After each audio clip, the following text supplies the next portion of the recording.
त्या माणसाने आयुष्यात कधीच देवाचं नाव घेतलं नव्हतं. तो मंदिराजवळून जातानाही हसायचा, भक्तांना वेडे म्हणायचा.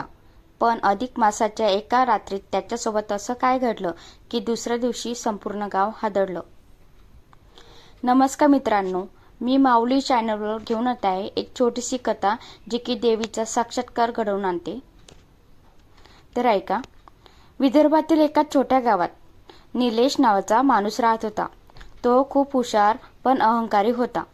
तो म्हणायचा, देवभक्ती काही नसते, सगळं नशीब आणि पैशांचा खेळ असतो. गावातील लोक मंदिरात जायचे, पण निलेश नेहमी त्यांची थट्टा करायचा. अधिक मास सुरू झाला. गावात भजन, पूजा, कथा सुरू झाल्या. लोक दिवे लावत होते, जप करत होते, दान करत होते. पण निलेश हसायचा. या गोष्टींनी कोणी श्रीमंत झालं का, असा तो प्रश्न करायचा. ती भयानक रात्र एक आली. अधिक मासातील एक शनिवार होता. रात्री जोरदार पाऊस सुरू झाला. निलेश शहरातून उशिरा गावाकडे येत होता. गावाजवळचा जुना रस्ता पूर्ण अंधारात होता. अचानक त्याची बाईक बंद पडली. मोबाईलचं नेटवर्क गेलं. आजूबाजूला फक्त काळोख. विचित्र आवाज. निलेशचा अचानक पंजांचा आवाज ऐकू आला. छन छन छन. तो घाबरला. दूर एका पांढऱ्या साडीतून वृद्ध स्त्री दिसली. ती हळू आवाजात म्हणाली, बाळा, इतक्या रात्री येथे थांबू नकोस.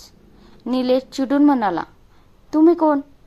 ती फक्त म्हणाली, हसली आणि म्हणाली, ज्यांची तू थट्टा करतोस त्यांच्याच कृपेने आज वाचशील.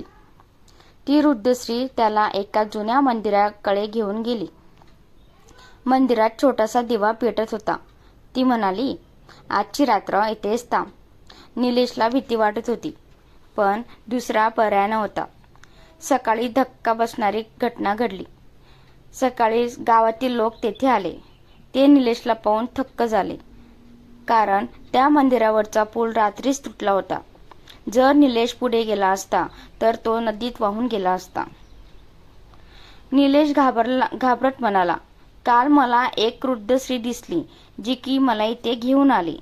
हे ऐकून गावातील एक म्हातारा पुजारी रडू लागला आणि म्हणाला, त्या मंदिरातील देवीची मूर्ती अनेक वर्षांपासून अशीच दिसायची.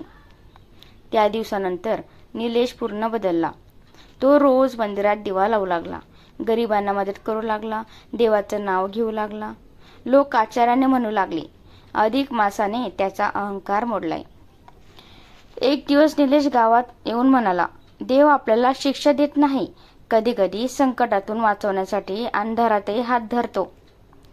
त्या रात्री निलेश सोबत नेमकं काय घडलं? देवी खरं चालू होती का? तुमचा विश्वास असेल तर जय मातादी नक्की लिहा. आणि जर चॅनलवर नवीन असाल तर लाईक, शेअर आणि सबस्क्राईब नक्की करा. अशाच नवीन नवीन तुम्हाला कथा, स्टोरी